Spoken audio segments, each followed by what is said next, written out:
सुधीर मुनगंटीवार यांना बळीचा बकरा बनवलंय, विजय वडेट्टीवारांचं वक्तव्य. सुधीर मुनगंटीवार यांना बळीचा बकरा बनवलंय. माझ्या मुलीनेही चंद्रपूरची उमेदवारी मागितली, त्याबद्दल हायकमांड निर्णय घेतील. महायुतीमध्ये भाजपने आधीच जागा वाटप जाहीर केलंय. मित्रपक्षांचा वापर संपलेला आहे. आता त्यांच्या मित्रपक्षांची राजकीय देह तरंगताना दिसतील. राहुल गांधी सीएए बद्दल काही चुकीचं बोलले नाहीत. मुद्दा डायव्हर्ट करण्यासाठी आता सत्ताधाऱ्यांकडून टीका केली जाते. भाजपमध्ये काँग्रेसमधील नेत्यांचा प्रवेश करून घेतील. मात्र जनतेच्या मनातील राग हे कसा दूर करणार?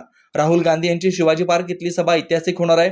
या सभेची तयारीची आम्ही पाहणी केली आहे. महाविकास आघाडीची नेते मंडळी या सभेसाठी उपस्थित राहणार आहेत. मुनगंटीवारांचा दिल्लीचा दरवाजा हा नक्की म्हणजे ते म्हणतात त्याप्रमाणे की सुकर होईल की कठीण जाईल हे आम्ही आता आत बोलणार नाही, पण पुढे बोलू. नाही असं आहे की त्या काय बोलले ते पक्षाच्या म्हणजे प्लॅटफॉर्मवर त्यांनी बोलायला हवं होतं. तिकीट मागण्याचा अधिकार त्यांना पण आहे, मी काही नाकारू शकत नाही. पण तिकीट कोणी मागतं म्हणून त्याला विरोध करण्याचं काही कारण नाही. तो होऊ नये अशी सगळ्यांची इच्छा असते आणि मला वाटतं की लवकर निर्णय अपेक्षित आहे. आणि ही सभा झाली की शिवाजी पार्कमधली सभा झाली की मला वाटतं आमचीही यादी 18 पासून महाराष्ट्रातली जवळपास येईल. त्यावेळेस तो निर्णय झाल्यावर चित्र स्पष्ट होईल. पण एक सांगतो आपल्याला, महाराष्ट्रातील राजकीय चित्र बदलणारी ही सभा ठरेल एवढं मात्र नक्की तुम्हाला सांगतो. ही इंडिया आघाडीची सभा आहे. इथे इंडिया आघाडीचे सगळे घटक पक्ष या सभेमध्ये उपस्थित राहणार आहेत, नेते उपस्थित राहणार आहेत आणि विरोधकांच्या म्हणजे सत्ताधाऱ्यांच्या उरात धडकी भरेल अशा प्रकारचं एकूण वातावरण आणि रिस्पॉन्स आमच्या राहुल गांधींच्या न्याय यात्रेला मिळतो आहे.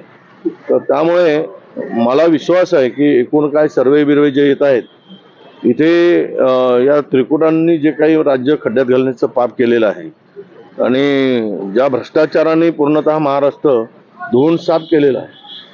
1 करोड रुपये आता वर्षात त्यांनी सांगितलं, 1 करोड रुपयाचे मुंबई महानगरपालिके 1 लाख करोड 1 लाख करोड मुंबई महानगरपालिकेचे साफ केलेत. गेले कुठे?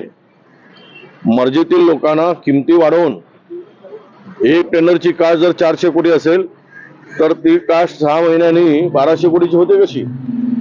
काय लूट चालवली, साप लुटून साफ केलेला आहे. आणि भयानक भ्रष्टाचार, महाराष्ट्राच्या इतिहासामध्ये एवढा मोठा भ्रष्टाचार आणि लूट कधी झाली नाही. इतका भ्रष्टाचार आणि लूट महाराष्ट्राची या लोकांनी या 2 वर्षात केलेली आहे. प्रचंड एक टेंडर जर पाहिलात तुम्ही त्याची शिरफाळ करू आम्ही सभेतून, ते दाखवू सांगू आम्ही की काय चाललंय महाराष्ट्रामध्ये विकासाच्या नावावर. जरा तुम्हालाही विनंती आहे की महाराष्ट्र खड्ड्यात घालताना आपणही शांत राहू नका. आम्ही नाही राहणार, तुम्ही राहू नका अशी आमची तुम्हाला विनंती आहे. पण उद्ध्वस्त करतायत हे सगळे.